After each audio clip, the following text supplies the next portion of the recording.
And your name, sir? My name is Jorge Aguilar. I'm the Southern Region Director for Food and Water Watch. What's the status of fracking in Maryland? So unfortunately, the governor has directed his state agencies to begin the process of drafting fracking regulations.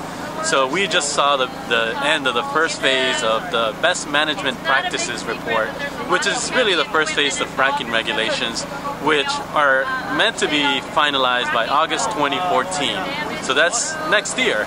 And once we have these regulations, we know that fracking basically is coming to Maryland. And will the General Assembly have to vote on it, or can the governor do it on his own? So right now, the governor and his state agencies have authority to move forward. At this point, they could issue permits if they wanted to, but because Maryland does not have any history as an oil and gas state, they don't actually have any regulations. So that's the process that they're going through right now. And unfortunately, most of the public either doesn't know about it or thinks that it's only going to happen in Western Maryland, when we know there are a lot of other natural gas pockets in the rest of Maryland. So all of our water is potentially in danger from this dangerous form of drilling. There was something online reporting to say that the governor said he'll go by whatever the science says. Did you hear something like that? Yeah, so the governor... What does that mean? The governor publicly has said that he will not move forward until 3 different studies are completed. And those studies are a public health impact study, and an economic benefits study, and a risk assessment study, which I think sounds reasonable, but actually behind the scenes we know that these studies have not been completed, and some of them haven't even been begun, and meanwhile the governor and the state agencies are actually moving forward with drafting regulations. So it's not something that's believable when he says he's really waiting for the science.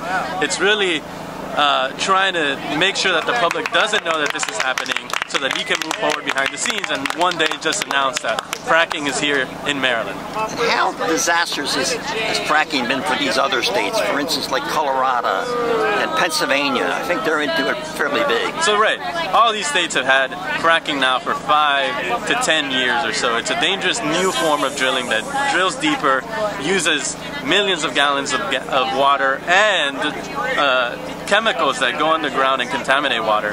So our nearest neighbor in Pennsylvania, which has had fracking since about 2006, has seen all sorts of issues with water contamination, with earthquakes, because they send their wastewater to Ohio, where they've actually had earthquakes when they have to dispose of this water.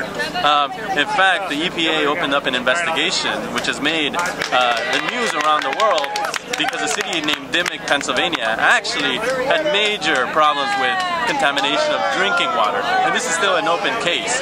So we don't need to see any of this in Maryland. We have done a ton already to push for renewables, and allowing fracking in Maryland would be a huge step back. I think one of the dangers would be, if it does go bad, is what will happen to the Chesapeake Bay. I mean, most of the water in the state ends up there, you know, one way or the other.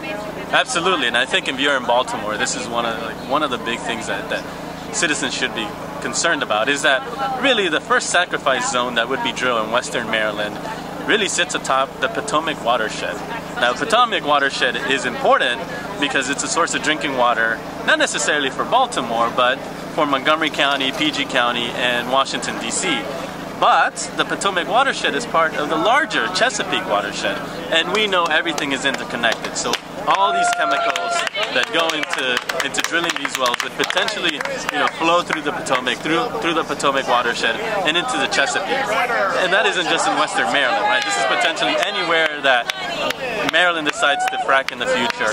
So if you're here in the Inner Harbor, where Baltimore spends so much money to redevelop, we're looking at continuing problems of trying to clean up the bay, and now with a whole new industry that's never been here, allowed to do anything they want in Maryland. We should just ban it altogether and not even mess with it. Okay, let me just take a photo of your sign there. And again, give me your name and your title. So my name is Jorge Aguilar. I'm the Southern Region Director for Food and Water Watch. Thanks so much.